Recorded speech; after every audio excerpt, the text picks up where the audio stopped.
창세기 17장 1절에서부터 14절 말씀까지 읽겠습니다. 1절 말씀. 아브라함이 99세 때에 여호와께서 아브라함에게 나타나서 그에게 이르시되 나는 전능한 하나님이라. 너는 내 앞에서 행하여 완전하라. 내가 내 언약을 나와 너 사이에 두어 너를 크게 번성하게 하리라 하시니 아브라함이 엎드렸더니 하나님이 또 그에게 말씀하여 이르시되 보라 내 언약이 너와 함께 있으니 너는 여러 민족의 아버지가 될지라. 이제 후로는 내 이름을 아브라함이라 하지 아니하고 아브라함이라 하리니 이는 내가 너를 여러 민족의 아버지가 되게 함이니라.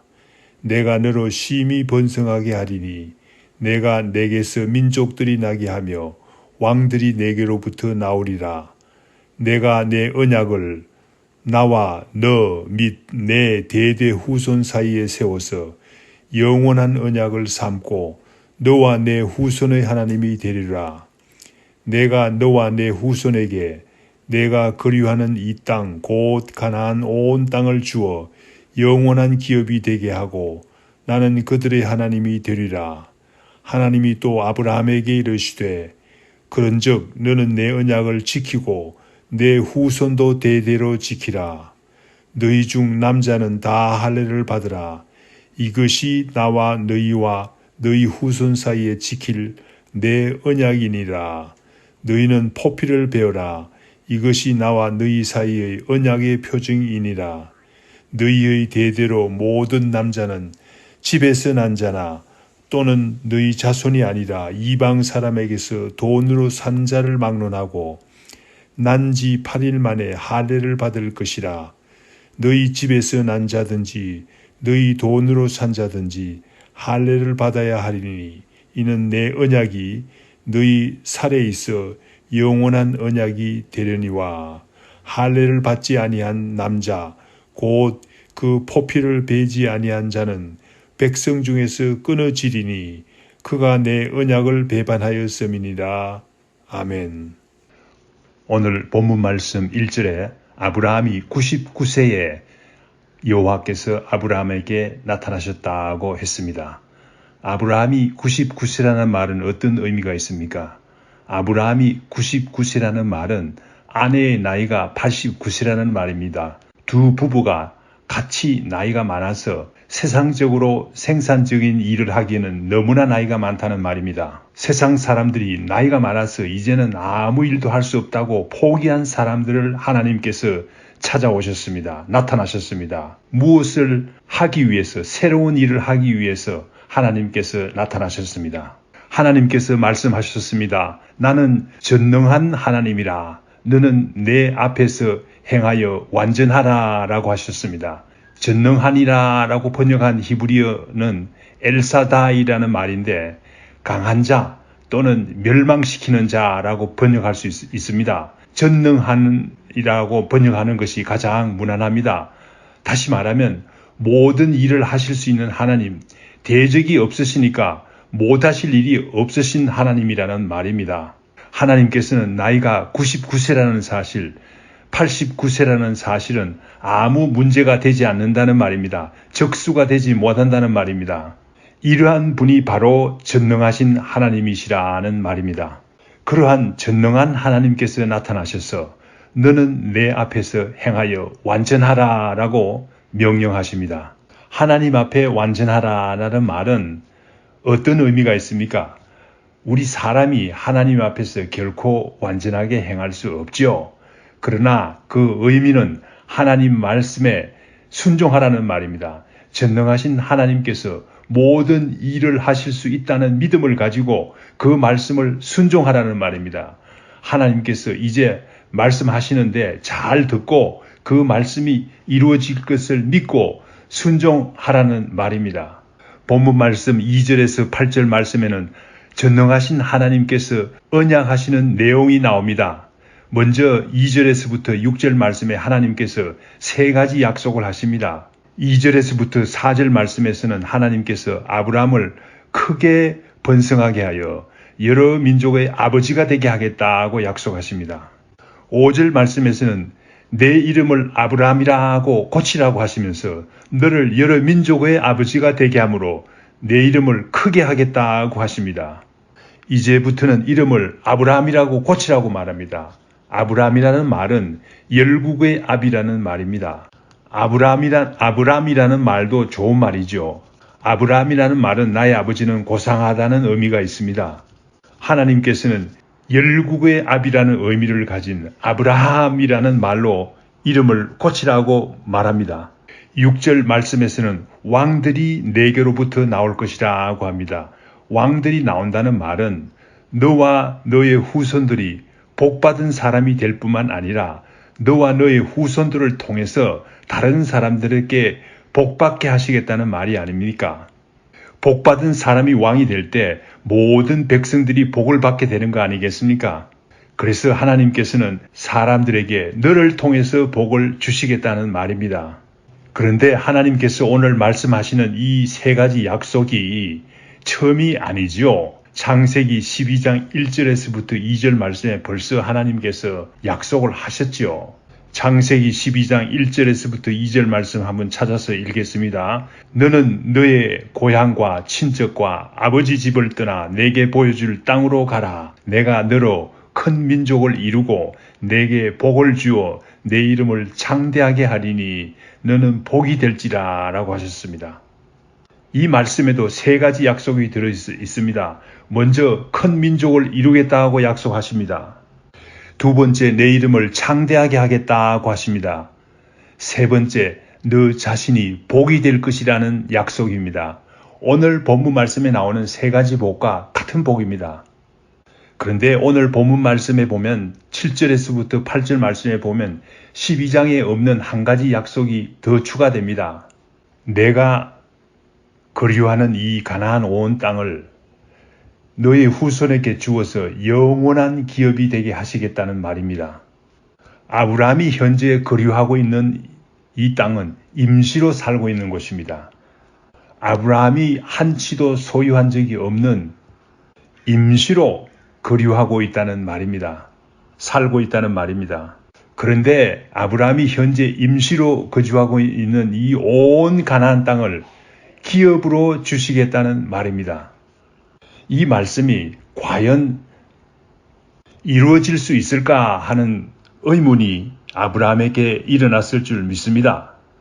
사실상 이 약속은 가나안 땅을 기업으로 주시겠다는 약속은 창세기 15장 8절에 처음 나옵니다. 하나님께서는 이 믿기 어려운 약속을 하나님께서 아브라함에게 주시면서 이 언약의 징표를 아브라함에게 주시기를 원하십니다.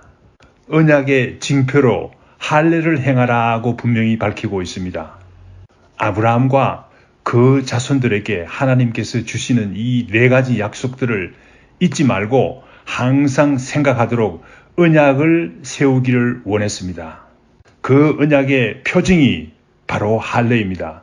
할례가 무엇인가에 대해서 구체적으로 9절에서부터 14절 말씀에서 자세히 밝히고 있습니다. 할례는 남자의 포피를 자르는 행위입니다.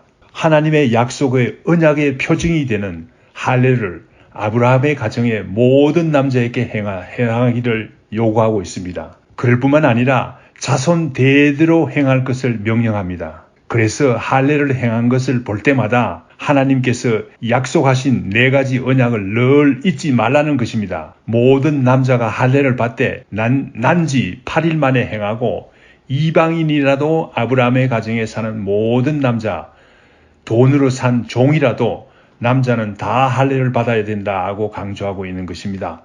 할례를 받지 아니하면 하나님의 백성이 될 자격이 없다는 말입니다. 하나님께서 아브라함에게 베푼 언약을 배반한 것으로 생각한다는 말입니다.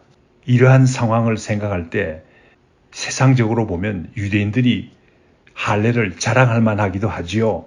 오늘은 저희가 읽지는 않았지만 본문 말씀 오늘 창세기 17장 15절에서 27절에서는 이 사실을 더욱 자세히 설명하고 있는데 어떻게 여러 민족의 아버지가 되게 되는지를 자세히 설명하고 있습니다. 첫 번째 약속인 여러 민족의 아버지가 되게 하시겠다는 약속들을 생각해 봅시다. 아브라함이 처한 실제 환경을 봅시다. 이 말씀이 실감이 나겠습니까? 아브라함은 나이가 99세요. 아내의 나이는 89세랍니다. 아들을 낳을 수 있는 현실이 아니죠. 하나님께서 이런 약속을 하시니 얼마나 야속했겠습니까? 한 아들이 있죠. 이스마엘입니다. 여종인 하갈이 낳은 아들입니다. 아브라함은 처음에 하나님께서 이스마엘을 통해서 큰 민족을 이루시겠다는 의미로 생각했습니다. 그런데 하나님께서는 하갈이 낳은 이스마엘이 아니라는 것입니다. 우리가 오늘 읽지는 않았지만 창세기 17장 15절 19절 말씀에서 분명히 밝히고 있습니다. 현재 89세가 된 아브라함과 아내 사라가 낳을 것을 분명히 약속합니다. 아브라함의 아내 사라가 아들을 낳을 것이라고 분명히 약속합니다. 그래서 이름도 사라로 바꿀 것을 명령합니다. 그래서 사라가 아들을 낳아서 여러 민족의 어머니가 되게 하겠다고 하나님께서 약속하십니다. 처음에는 아브라함도 이 사실이 좀 믿기가 어려웠습니다. 그래서 하나님께서 이 말씀을 하실 때 엎드려서 웃었다고 합니다. 이제 아들을 지금 가진다면 자신의 나이가 100세가 되고 아내의 나이가 90세가 되는데 어찌 자식을 출산할 수 있을까 생각했다고 합니다. 그때 하나님께서 말씀하십니다. 아니라 내 아내 사라가 아들을 낳을 것이라 라고 거듭 분명히 말씀하셨습니다. 그렇게 말씀하시면서 너는 그 아들의 이름을 이삭이라고 하라고 아들의 이름까지도 하나님께서 주셨습니다. 또한 내 언약을 내년 이맘때에 세우겠다고 약속하시면서 시간까지도 정하시는 것이 아니겠습니까? 이 말씀은 1년 후에 사라가 아들을 이삭을 낳음으로 이 언약을 이루겠다는 말이 아닙니까? 하나님께서는 더 이상 말씀을 안 하시고 떠나 올라가셨다고 합니다. 아브라함이 어떻게 하였을까요? 창세기 17장 23절에서 27절 말씀에 보면 아브라함이 하나님께서 말씀하신 대로 할례를 행했습니다. 아브라함은 진정한 순종의 사람이요 믿음의 사람입니다. 23절 말씀에 보면 아브라함이 하나님께서 말씀하신 대로 바로 그날의 할례를 행했다고 합니다. 아브라함의 집에 속한 모든 남자에게 다 포피를 베었다고 23절에 기록되어 있습니다. 이때 아브라함의 나이가 99세요. 이스마엘의 나이가 13세였다고 분명히 기록하고 있습니다. 이 사실은 아브라함이 하나님께서 말씀하신 그대로 분명히 행한 사실을 나타내고 있습니다. 아브라함은 어떻게 하나님의 말씀을 순종할 수 있었겠습니까?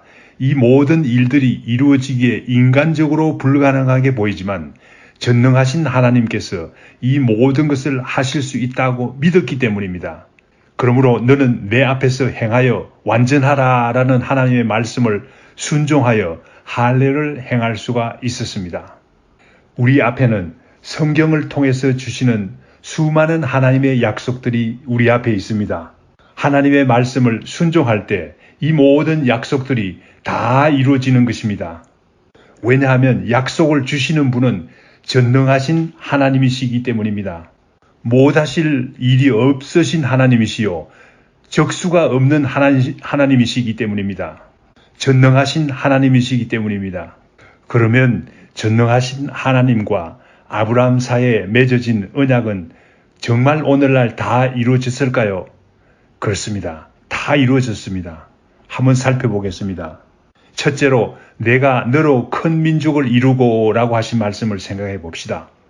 현재 전 세계에 흩어져 살고 있는 유대인의 인구가 1650만이라고 합니다. 하나님의 말씀이 잘 이루어졌죠. 그러나 더 중요한 사실은 인구는 0.2% 밖에 되지 않지만 노벨상을 받은 수상자의 수가 22%가 유대인이라는 사실을 비추어 볼 때 진정한 의미로 하나님의 은혜 가운데 번성한 민족이 아닌가 생각합니다. 두 번째 축복, 내 이름을 창대하게 하리니 라는 말씀을 생각해 보겠습니다. 오늘날 아브라함은 유대인들뿐만 아니라 기독교인들과 이슬람교 교인들도 존경하고 숭상하는 인물입니다. 그 증거가 있습니다. 최근에 이스라엘과 몇몇 아랍 국가가 이스라엘과의 국교 정상화를 위해서 합의를 했죠. 2020년 8월 13일에 합의를 하고 9월 15일에 서명을 했습니다. 그런데 이 조약을 아브라함 조약, Abraham's Accord라고 부른 사실을 볼 때 아브라함이라는 이름이 세계의 모든 민족에게 얼마나 창대하게 된지를 알 수가 있습니다. 아랍 국가든 유대 나라인 이스라엘이든지 기독교인이든지 모든 사람들이 다 존경하는 그 이름이 얼마나 창대하게 된지 알 수 있습니다. 세 번째로 가나안 땅을 내게 주어 영원한 기업이 되게 하겠다 하시는 하나님의 약속입니다. 이 약속은 이미 다윗 왕 시대에 잘 이루어졌습니다. 그러나 그 후 이스라엘 사람들의 불순종으로 나라를 잃고 나그네와 같은 삶을 살다가 1948년에 대부분의 가나안 땅을 차지하게 되지 않았습니까? 네 번째로 너는 복이 될지라는 하나님의 언약입니다. 개혁판에는 너는 복의 근원이 될지라 라고 되어 있습니다. 문자적으로는 복이 될지라 라고 맞겠지만 진정한 의미는 복의 근원이 될지라가 더욱 적극적으로 번역한 좋은 번역이라고 생각합니다. 왜냐하면 너를 축복하는 자에게 내가 복을 내리고 너를 저주하는 자에게 내가 저주하리니 땅의 모든 민족이 너로 말미암아 복을 얻을 것이라는 다음에 나오는 말씀을 생각해 보면 너는 복의 근원이 될지라 라고 번역하는 것도 전혀 문제가 되지 않은 번역입니다. 하나님께서 아브라함에게 약속하신 언약은 처음에 볼 때 전혀 이루어질 수 없는 약속같이 보였습니다. 그러나 아브라함이 그 말씀에 순종함으로 인해서 모든 언약들이 다 이루어진 것을 오늘 우리는 알게 되었습니다. 여러분, 아브라함과 같이 하나님의 말씀을 잘 듣고 믿음으로 행하여 귀한 복을 받는 귀한 복된 사람들이 되기를 간절히 축원합니다. 다 같이 기도드리겠습니다. 아버지 하나님 감사합니다. 귀한 언약을 주신 것 감사합니다. 하나님께서 저희들에게 주시는 언약은 정말 많습니다. 하나님의 말씀을 통해서 주시는 귀한 언약들은 너무나 귀합니다. 그러나 현실을 돌아볼 때 우리는 마음이 약해집니다. 과연 이 약속들이 이루어질 수 있을까라고 의심하게 됩니다.